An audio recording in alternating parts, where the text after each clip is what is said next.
magandang araw po sa inyong lahat, mga minamahal na taga-subaybay dito po sa ating live streaming ng Jesus Be Lifted Up Church. Muli po tayo po'y narito upang mag-aral ng salita ng Diyos at upang tayo po'y lumago sa ating pagkakilala sa Panginoon, sa ating spiritual life, na patuloy tayo mag-grow sa pagkakilala sa Panginoon. At bago po tayo mag-aral ng salita ng Diyos, tayo muna po ay manalangin. Ama naming Diyos na makapangyarihan sa lahat, sa pangalan po na aming Panginoong Hesus, marami pong salamat at muli narito po kami upang mag-aral ng iyong salita at ang lahat niyo pong anak na sumusubaybay sa oras na ito, sila po ay bigyan niyo po ng iba yung kalakasan, maging ng karunungan, kaalamang mula po sa iyo, dahil inaamin po namin na kung wala ka, wala po kami magagawa. We ask the Holy Spirit to be our teacher and programmer. Lord, salamat. Katagpuin mo ang pangangailangan ng bawat isa. Pagpalain mo po ang iyong salita na aming pag-aaralan ngayong umagang ito. Marami pong salamat, Ama, sa iyong karangalan, kapurihan, pasasalamat sa pangalan naming Panginoong Hesus. Amen. Amen. So mga kapatid, mga magulang, nung nakaraan po ay pinag-aralan po natin sa pangunguna ng aking wife, Reverend Stella Bedanya, ang patungkol po doon sa local church, no? O yung kailangan ng isang Kristiyano, kung ikaw ay bagong mananampalataya, dapat meron kang isang local church o simbahan na dinadaluhan. Para doon, ikaw ay aalagaan ng pastor, ikaw ay igagayad, ikaw ay ipagpe-pray kung may panahong ikaw ay may karamdaman o problema, meron kang nalalapitan, meron kang kinikilalang setman sa buhay mo, meron kang pinagpapasakupan dahil mahalaga po sa isang tao yung meron siyang church na dinadaluhan at upang ang kanyang spiritual life ay lumago sa Panginoon. Ano po? So kaya nga sa oras na ito, ang ating pong pag-aaralan ay 7 po ito, no? At kukunin po natin ito sa loob lamang ng isang oras o maaring wala pa. At ang ating pong topic ngayon is 7 fundamental principles for spiritual growth, no? 7 fundamental principles for spiritual growth. To grow spiritually, there are 7 steps you must take para mag-grow tayo spiritually. Kailangan po natin itong kunin, itong 7 hakbang na ito, sapagkat mahalaga po ito sa isang Kristiyano, sa isang mananampalataya sa Panginoon, no? Dahil kung minsan yung iba sa tagal ng Kristiyano nakakalimutan na ang mga basic Christian foundation na ito na kailangan ay ginagawa. Hindi po ito kailangan makalimutan dahil ito po ang nagpapatibay, nagpapalakas sa isang mananampalataya, no? At ang ilan po dito ay marahil napakinggan natin noong nakaraan sa mga speaker natin, no? So kaya sa oras na ito, umpisa na po natin. Number 1, no? Number 1 step in spiritual development, number 1 is to learn to forget, no? Learn to forget your past. Matutunan nating kalimutan ang nakaraan, ang nakalipas sa buhay natin. Bakit? Dahil yan po'y magiging hindrance, no?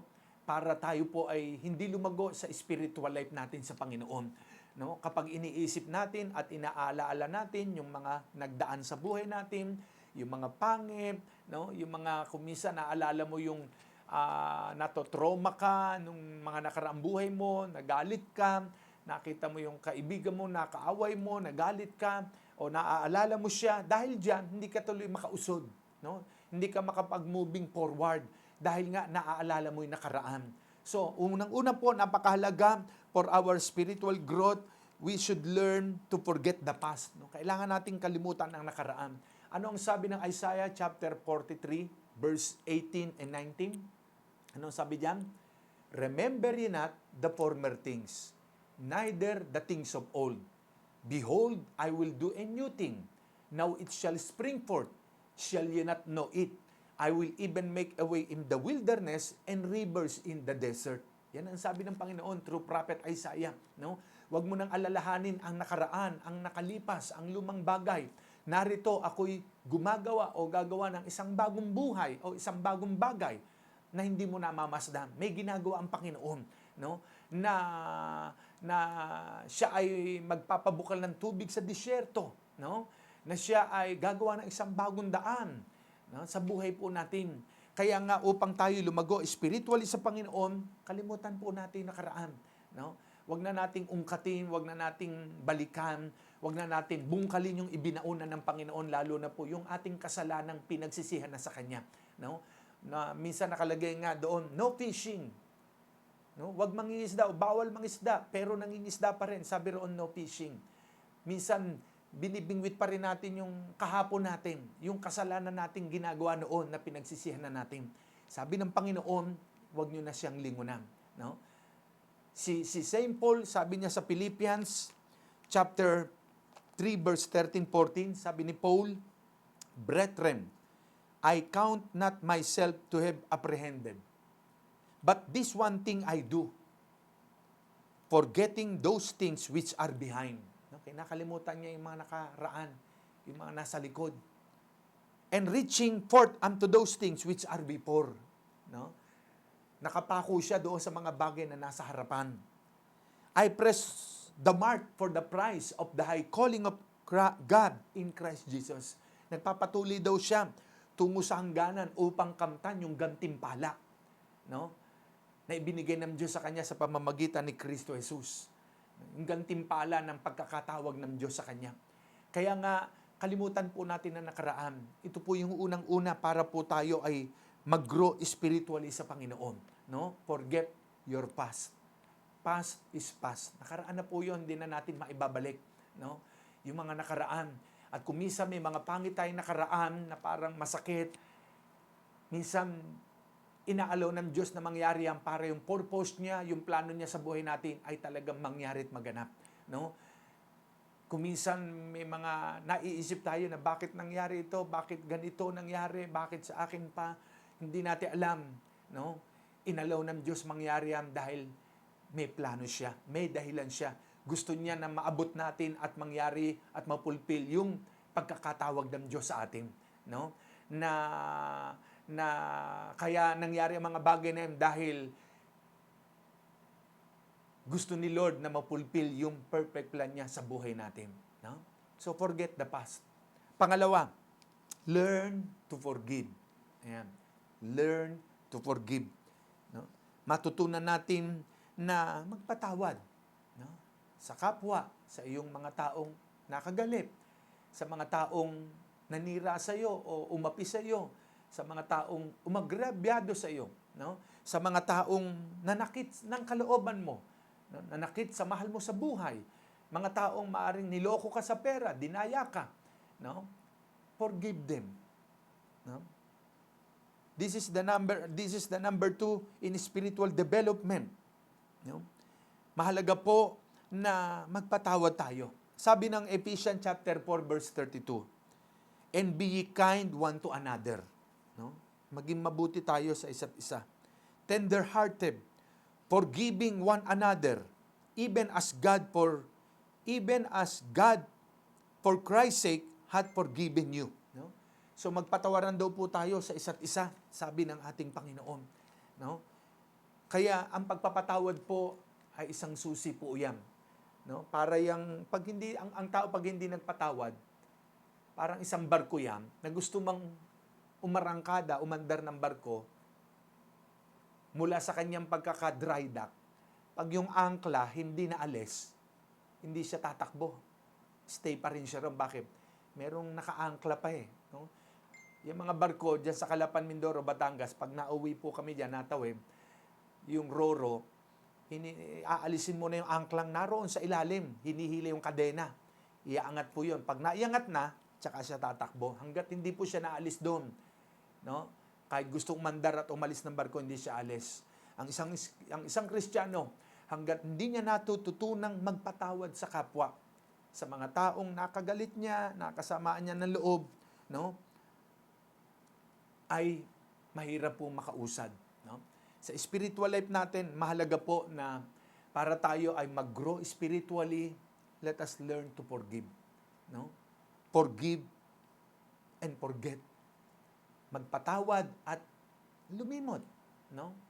Kaya ang pagpapatawad sa kapwa, nakakagaang po yan ng kalooban. Kasi pagka ang isang tao may daladalang bigat sa puso niya, unforgiving spirit, siya ang nagsasaper. yung kapwa niya walang bigat sa kalooban, walang iniisip na negative o pangit sa iyo, ikaw naman na kumukulo dugo mo, pag nakikita mo siya, naiinis ka, nagagalit ka, talo ka. No? Ikaw ang nahihirapan. No? Kaya anong sabi? Forgive one another. Magpatawad kayo sa isa't isa, pinatawad kayo ng Panginoon. Kaya dapat lamang tayo magpatawad. No? Kung ang Diyos nga ay pinatawad tayo mga tao, at kinalimutan ng kasalanan natin, dapat lang din tayong magpatawad sa kapwa natin. No? Mahalaga po yun. No? Mahirap po kasi na ang isang Kristiyano naglilingkod sa Diyos, nagtataas ng kamay, sumasamba, nagpupuri, tapos may kagalit pala siya. Ano ang sabi ng Bible? No? Sa Matthew chapter 5, ano ang sabi rito ng ating Panginoon? Pag naalala mo na mayroong taong galit sa iyo, na ikaw ay sasamba sa Diyos, naalala mo mayroong taong galit sa iyo, iwan mo muna, i-offer mo sa dambana, puntahan mo yung taong may galit sa iyo, no? Hindi ikaw may galit, siya, no? Anong sabi? Matthew chapter 5 verse 24. Verse 23. Therefore, if thou bring thy gift to the altar, and there rememberest that thy brother hath ought against thee, no? Hindi ikaw, siya. Leave there thy gift, iwan mo yung kaloob mo before the altar, and go thy way. First, be reconciled, makipagkasundo sa iyong kapatid, and then, come and offer thy gift. Tsaka ka bumalik at ihandog yung kaloob, no? So, maliwanag po ang salita ng Diyos, no? Kapag naroon tayo sa templo, sa altar, meron tayong ihandog kay Lord, aawit tayo, magpupuri, sasamba, o magbibigay tayo ng offering and tithes, tapos maalala mo, si kapatid, no? Meron palang kasalanan ginawa sa akin, no? Makipag-reconcile ka sa kanya, no? At saka ka bumalik at ihandog mo kay Lord, no? So kaya mahalaga po sa buhay ng isang tao yung matutunan niyang magpatawad, no? Dahil maraming tao ay talagang minsan magagalit sa iyo, magkakaroon kayo ng di pagkakasundo. So learn to forgive, no? Magpatawad tayo sa kapwa natin. Dahil pagka tayo hindi natutong magpatawad, ikaw din ang mahihirapan, no? Ikaw magsasaper, ikaw ang mabibigatan. Parang ililiit ang mundo mo. Parang sasabihin mo, naku, nandun si hindi na ako pupunta ron kasi nandun siya. Iiwas ka, lalayo ka. Ayaw mong pumunta kasi nandun yung kagalit mo, no? So, learn to forgive. Pangatlo, learn to pray. Yan, no? Matutunan nating magdasal, mag-pray. Madaling sabihin magdasal. Ay, nagdadasal naman ako no? Madaling sabihin nagdadasal naman ako Pero ang tanong, no? Paano ka ba nananalangin? No? Kanino naka-address ang prayer mo? No? Ilang oras o sandali kang nagdarasal, nagbibigay ng panahon sa Diyos? No? Kanino at sinong pangalan ang iyong tinatawagan? No? Dahil maraming nagdadasal kung kani-kanino ang pangalan tinatawag. May San Pedro, may San Luis, may San Roque, no? May San Sebastian, napakarami. No? Pero ang sinasabi ng Bible, na kung tayo mananalangin, ito po ang tamang panalangin dinidinig ng Diyos. John chapter 16, verse 25,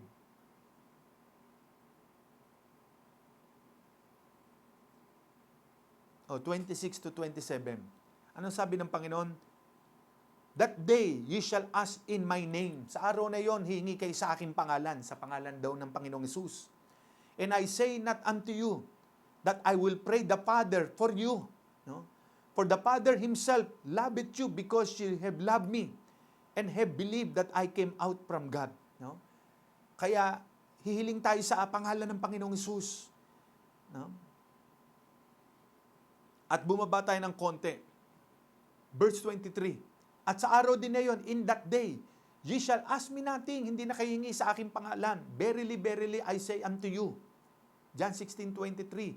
Whatsoever you shall ask the Father in my name, He will give it to you. Anumang hilingin natin sa Ama sa pangalan ng Panginoong Sus ay ibibigay sa atin. Kaya pag nagpe-pray tayo, Heavenly Father, in the name of Jesus, yun. Yun ang biblical na talagang dinidinig ng Diyos na panalangin. Tamang prayer. Anumang hilingin natin sa Ama sa pangalan ng Panginoong Sus ay ibibigay niya.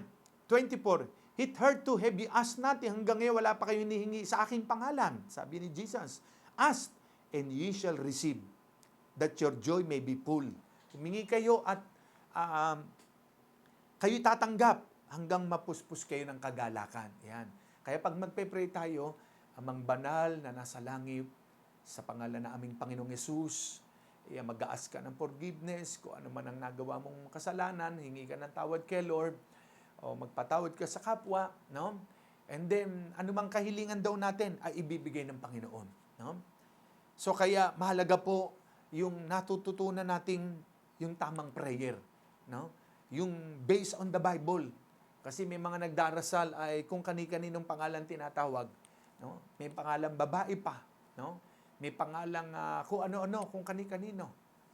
Pero isa lamang itinuturo ng Panginoon na kapag tayo magpe-pray, manalangin tayo sa Ama sa pangalan ng Panginoong Yesus. No? So, learn to pray. No? Tamang prayer based on the Word of God. Panalangin dinidinig ng Panginoon. No? Panalangin nakabase sa salita ng Diyos. Panalangin sinabi ng Panginoon sa kanyang salita na anumang hilingin natin sa Ama sa pangalan ng Panginoong Yesus ay ibibigay niya. Humingi daw tayo at tayo tatanggap. Hanggang ngayon wala pa tayong hinihingi. No? So kaya nga, pag humingi tayo kay Lord, bibigay niya sa atin. No? Manatili lang tayo sa Kanya. Dahil may pangako siya, John 15:7. Anong sabi ng Panginoon? If you abide in me, may condition. If you abide in me, and my words abide in you, at ang Kanyang salita nananatili sa atin. Ask what you wish, and it will be done unto you. Hingin nyo ang nais nyo, at gagawin ito sa inyo. So kaya manatili tayo kay Lord, at pag tayo nanatili sa Kanya, hingin natin ang kahit ano, ibibigay po yun ng Panginoon sa atin. No? Sa akin pong karanasan, for 35 years in serving the Lord, hiniling ko kay Lord, no, ako po yung nasa Tarlac, that was 1984, 1 year po ako sa Paniki, Tarlac. Sabi ko, Lord, bigyan mo ako ng magiging kapartner sa buhay na naglilingkod sa iyo. At gusto ko pagka mag-asawa kami, katuwang ko siya sa paglilingkod sa iyo. At Lord, bigyan mo rin kami ng 4 na anak, 2 babae, 2 lalaki. At nangyari nga po yun, sinagot ni Lord. Kaya ang aming anak ay 4. Babae, lalaki, 2, panganay at bunso, babae. No? Si Shikaina at si Shikanaya. At ang pangalawa si Shemuel, pangatlo Shelemaya. No? At yung aming 3 anak ay married na at yung bunso na lamang namin, no? Kasama namin. So kaya nga, mga kapatid, pag tayo po ay tama ang prayer natin, no? Based on the Bible, sasagutan Diyos. No?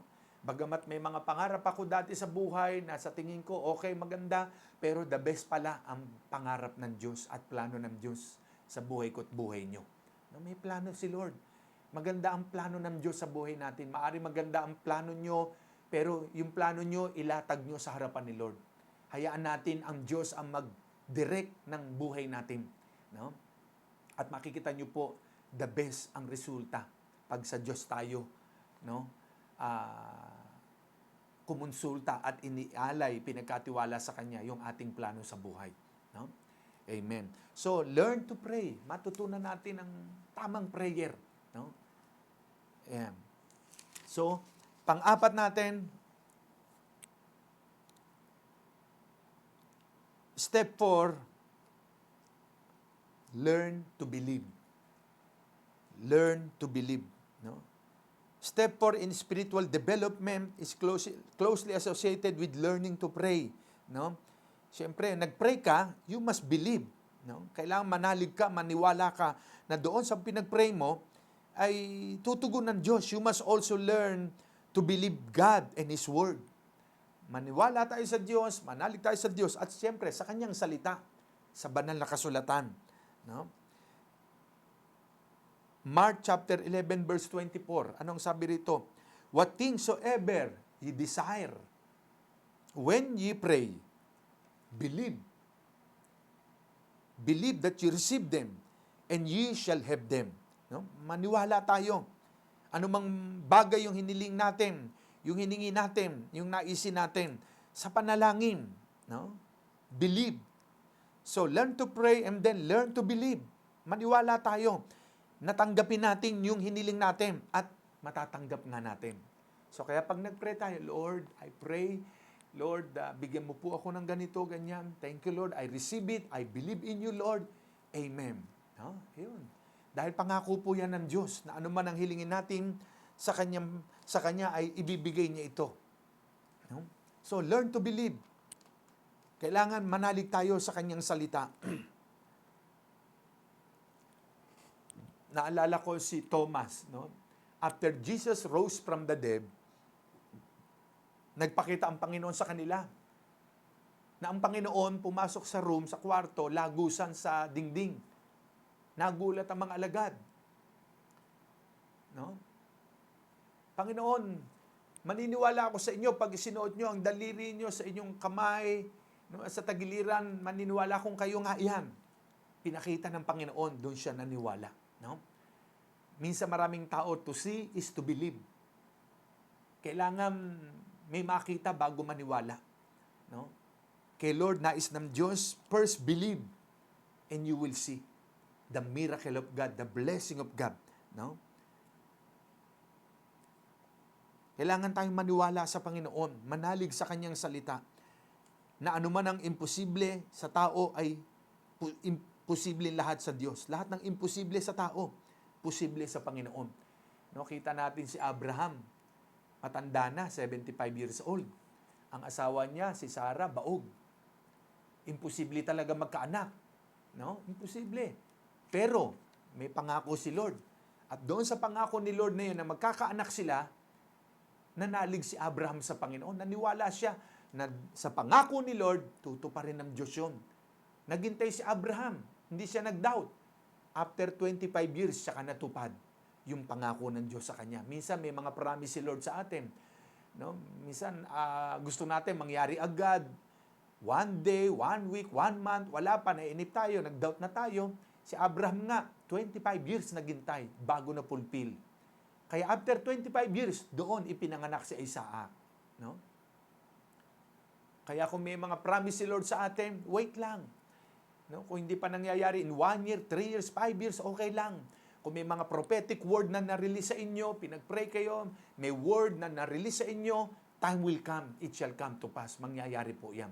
Sa akin, lahat ng mga na-release na word, ng mga prophetic word, ng aking kinikilala ring isang mentor, no, si Brother Prophet Cesar Arceo, nung kami nasa Mindoro pa, mga 15 years, 20 years, maging nito mga lately, nandito na kami sa Cavite, yung mga prophetic word niya sa akin, nangyayari pong lahat. No? No? Wait lamang tayo. Kaya kung ano man po yung mga prophecy sa inyo, no, mangyayari din po yan, maniwala lang tayo. No? Manalig tayo sa Panginoon that it shall come to pass. No? Katulad po ni Abraham. So, yan po yung pang-apat natin. No? And then pang-5 natin, Step 5 for spiritual development is to learn to worship. Yan, no, pinag-aralan natin ng Friday morning, no, sa pangunguna ng aking manugang, Pastor Alvi Alvarado. Isinare niya yung the essence of worship. No? What is worship? Ano ang kahalagahan ng pagsamba? Ano? At nung gabi ng Friday na yon, in-apply natin ang pagsamba sa Panginoon dahil hinahanap ng Diyos sa mga tao ang tunay na tamang pagsamba sa Kanya. No? Pagsambang galing sa puso. Hindi ka uudyukan na ikaw ay lumuhod, umiyak, magtaas ng kamay, kundi galing sa spirit mo. No? Na kaya ka pupunta ng church para sumamba sa Panginoon. And God is a spirit. And to those who want to worship God, must worship Him in spirit and in truth. John chapter 4, verse 23-24. Minsan may isang babaeng Samaritana, no, nasasalok ng tubig doon sa Jacob's well. tanghaling tapat. No? Kaya tanghaling tapat, sumalok yung babae, wala naman sumasalok ng ganun eh. Kasi tanghali na, mainit. No? Tanghali siya lumabas at sasalok ng tubig dahil ang babaeng ito, no, marami siyang kinakasamang lalaki. Siya ay isang masasabing parang prostitute o isang babaeng parang pinandidirihan marahil nung panahon na yon dahil nga marami na siyang naging asawa. No? Nung sasalok siya ng tubig, dumating ang Panginoon. Sabi ng Panginoong Jesus, pwede ba makainom ng tubig, makahingi? Sumagot yung babae, Panginoon, kayo isang Samaritano. No? Ginoo, sabi niya, hindi niya pakilala na si Jesus ang ating Panginoon. No? Dahil alam niya na ito ay isang Hudyo at siya ay Samaritana. No? Na hindi pinapayagan na makihalubilong Samaritano ang mga Hudyo sa Samaritano. No? Sabi ng babaeng yun, ako ay sasalok ng tubig, pero bakit sa akin kayo humingi ng tubig? Sabi ng babae. No? Hindi ba ang tubig na ito ay para sa mga Samaritano lang, bakit kayong mga Hudyo ay iinom dito sa tubig na ito? Sabi ng Panginoon sa babaeng yon, Ginang, ang tubig na iinumin mong yan ay mauuhaw ka. No? Pero yung tubig na ibibigay ko sa iyo ay hindi ka na mauuhaw. No? At sabi ng Panginoon sa kanya, no, ikaw ay Samaritana. No? Alam ko na ikaw ay may kinakasama. No? At ang kinakasama mong lalaki ay hindi mo asawa. Nagulat ngayon yung babae. No? Sa sagot ng Panginoon. Dahil nakita ng babaeng ito na sabi niya, parang kayo isang propeta. No? Bakit nyo alam na ang kinakasama ko ay hindi ko totoong asawa? No? Ang asawa mo ay, I think, pang-6 na o pang-7. No? Sinabi doon sa Samaritana, dahil nga marahil namatay na yung mga napangasawa niya ng una. Kaya ang sabi niya ng Panginoon sa babaeng ito, na yung tubig na iinumin mo dyan sa balon ni Jacob ay mauuhaw ka dyan. Pero yung tubig na ibibigay ko sa iyo ay hindi ka na mauuhaw. Panginoon, sabi ng Samaritana, saan manggagaling yung tubig na iinumin ko para hindi na ako mauhaw? Ang tubig na yon na nagbibigay buhay ay ang iyong kausap, sabi ng Panginoong Hesus. No? Kaya ang sabi niya, Panginoon, bigyan mo ako ngayon ng tubig na yan. No? Kaya ang sabi ng Panginoon sa kanya, kayong mga Samaritana, no? Darating ang sandali na hindi lamang dito sa lugar na ito kayo sasamba sa Diyos. Na kahit sa Israel, doon sa Jerusalem, no, ay sasambahin niyo ang Panginoon. Kahit saang lugar, sasambahin niyo ang Diyos dahil ang Diyos ay Espiritu. At hinahanap ng Ama, mga taong sasamba sa Kanya ay sambahin siya sa Espiritu at katotohanan. Na hindi lamang kayo dito sa Jerusalem sasamba sa Diyos, kahit doon sa inyong lugar, sasambahin niyo ang Panginoon. Dahil ang Diyos ay Espiritu. Kaya ang babaeng ito nagulat, ipinangalat niya sa kanilang lugar na ang lalaking nakausap niya doon sa balon ni Jacob ay ang Diyos na nagbibigay ng buhay. No? Ang babaeng ito ay na-transform ang buhay. Nagbago ang buhay dahil na-encounter niya si Jesus. No? Kaya nga, upang tayo po ay lumago spiritually sa Panginoon, matutunan po natin ang tamang pagsamba. Learn to worship. Marami ngayong sinasamba ang mga tao. No? Sinasamba ang sarili, sinasamba ang kapangyarihan, sinasamba ang katanyagan, sinasamba ang kayamanan, sinasamba ang lahat ng bagay. No? Nais ng Diyos na wala tayong ibang sambahin sa buhay na ito, kundi siya lamang. No? Kaya matutunan po natin ang tamang pagsamba sa Panginoon. Sambahin natin siya sa Espiritu at katotohanan. No? Learn to worship. At pag sumamba ka sa Diyos, siguraduhin natin na yung Diyos nating sinasamba ay kilala natin, at isang Diyos na buhay at nararanasan, nararamdaman. Dahil maraming Diyos na sinasamba ngayon patay, hindi gumagalaw, hindi kumikibo, no? Walang nagagawa doon sa mga taong sumasamba sa Kanya. Naniniwala sa Kanya pero wala namang magawa yung sinasamba ng tao sa buhay nila. Pero ang ating Panginoong Hesus, siya ay isang Diyos na buhay, namatay 2,000 years ago sa krus ng Kalbaryo at nabuhay na maguli. At hanggang ngayon, siya po ay buhay. No? Bagamat di natin siya nakikita at nahahawakan, pero nararanasan at nararamdaman. Kaya mga kapatid, mga magulang, ito ang ating Diyos. No? Ito ang ating Panginoon. Kaya learn to worship. No? Matutunan natin na sumamba sa Panginoon. Pang-anim, step 6 in spiritual development is to learn the secret of giving. No? Matutunan natin yung sikreto ng pagbibigay. No? Ang maraming simbahan ngayon, kaya gumaganda yung loob ng church, kaya nagiging air condition, kaya nakakabili ng magagandang gamit o sound system, yung loob ng church nila o napapaganda yung church nila dahil may mga taong natutunan, no? Nabukas ang puso nila, nabuksan ang puso nila, natutunan nilang magbigay doon sa church dahil ito ang pangako ng Panginoon, no? Luke 6:38, give and it shall be given unto you. Good measure, pressed down, shaken together. Magbigay ka at ikaw ay bibigyan. Ang nagbibigay ay tumatanggap, no? Kung anong itinanim mo, babalik sa iyo yan. Kung ano yung seed, yung binhi na inihasik mo, siguradong aanin mo yon. Nagtanim tayong kamatis, okra, no? Nagtanim tayo ng papaya, yun ang bubunga, no? Kaya nagtanim tayo ng pera sa church, nagagamit ngayon yan sa gawain ni Lord, no?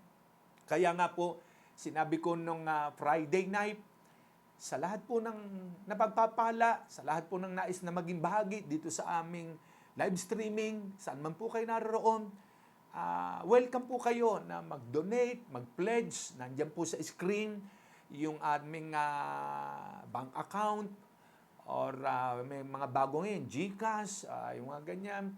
No, mag-donate po kayo at kung ano itinanim nyo po, aanin nyo po yan, nakikita kayo ng Diyos, ibabalik po yan ng Panginoon sa inyo, siksik, liglig at umaapaw, no? Walang nagtanim na hindi umani, no? At pag nagtanim ka, syempre, tinitiyak mo na yung pagtatamnan mo ay matabang lupa. Dahil pagpayat yung lupa, no, hindi ka aani, pero pag nakita mong fruitful, bless yung lupa, mataba ang lupa, nagtatanim ka diyan at aani ka ng malulusog na bunga.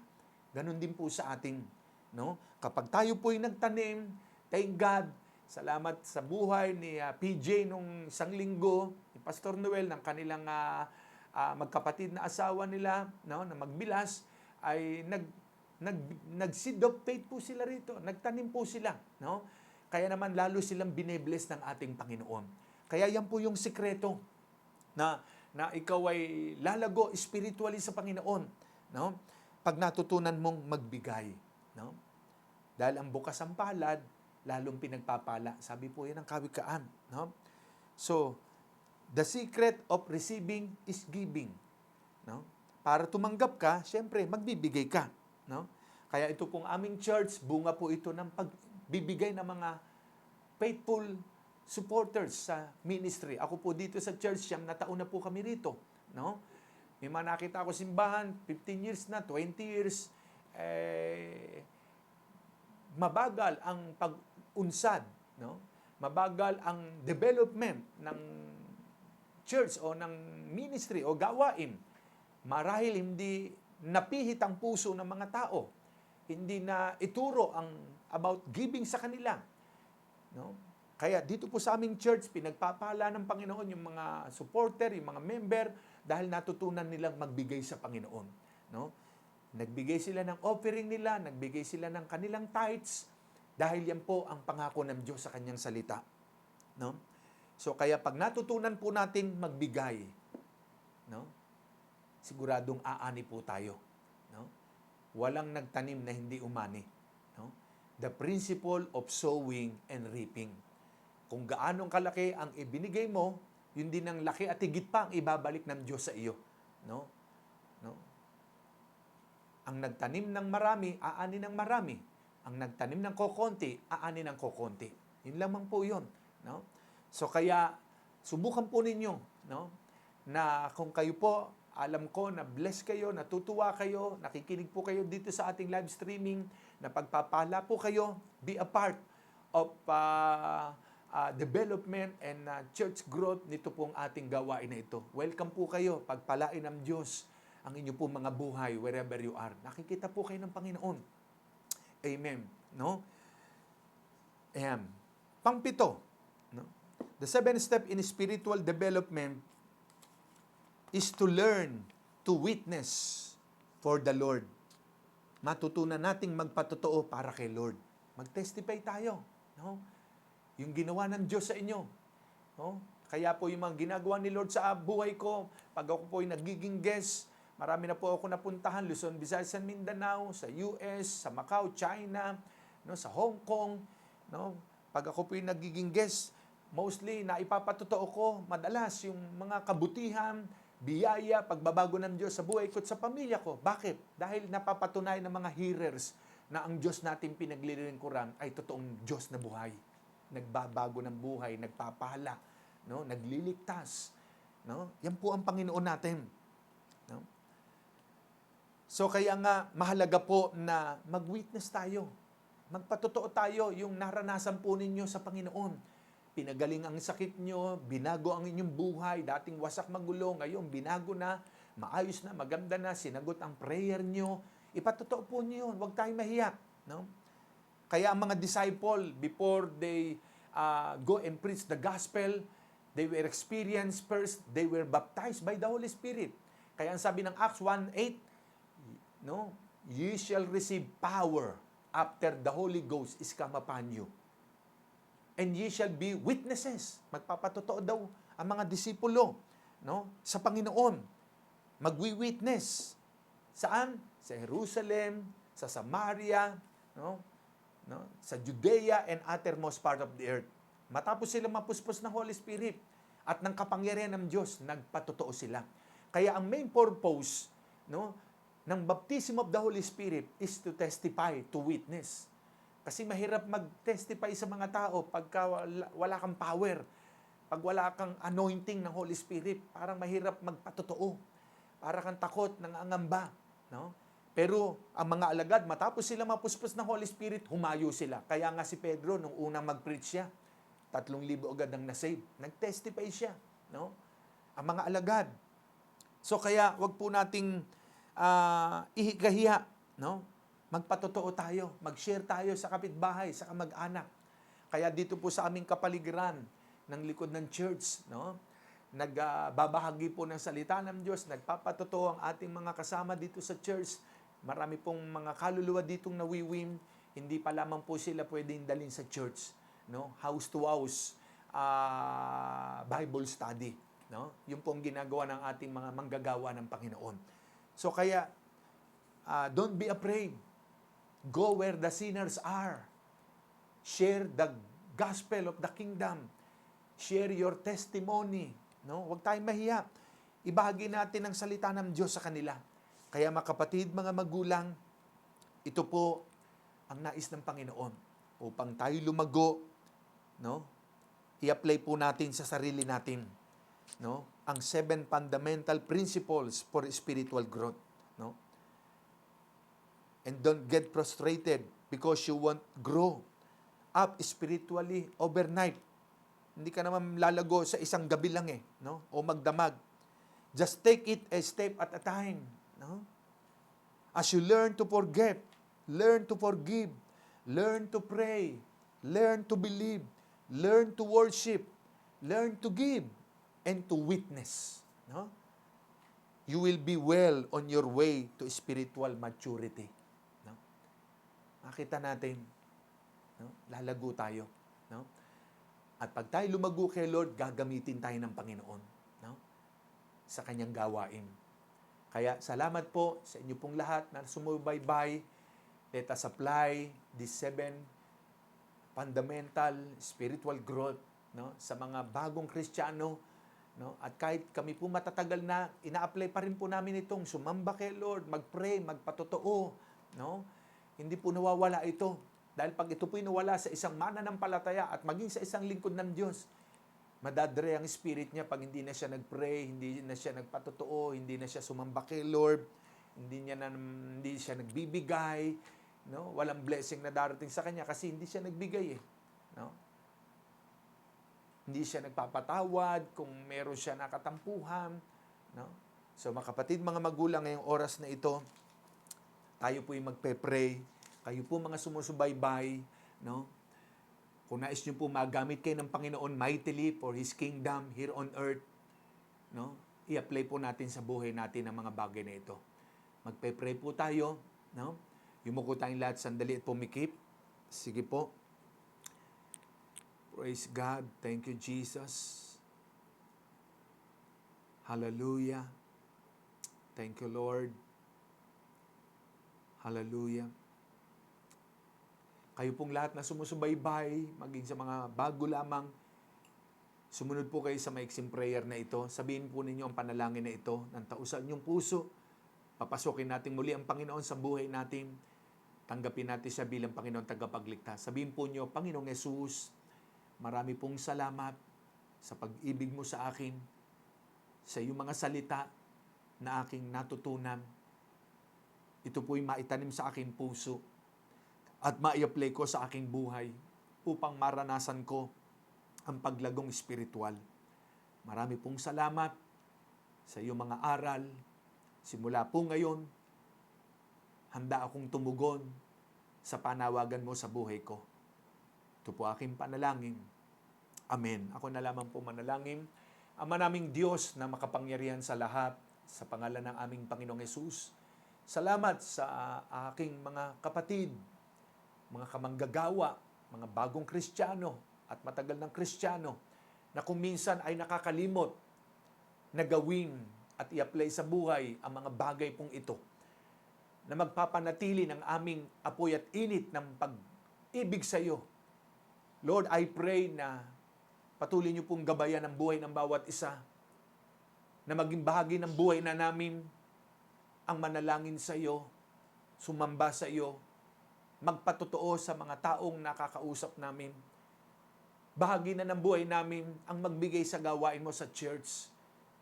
At kung sa sandaling meron kaming nagkakaroon ng di pagkakaunawaan sa labas sa church man, ando ng pagpapatawad sa kapwa, ando ng paglimot sa nakaraan. Lord, salamat. Pagpalain mo po ang buhay ng bawat isa, saan man silang lahat naroon. I release, Lord, your blessing upon them, financially, materially, spiritually. We thank you, Father. We honor you. In Jesus' mighty name, this I pray. Amen. Amen. God bless you all. Magkita-kita po ulit tayo mamayang gabi ng Lunes na ito upang muli ay magpuri tayo at sumamba sa Diyos na buhay. God bless you all. To God be the glory. Amen.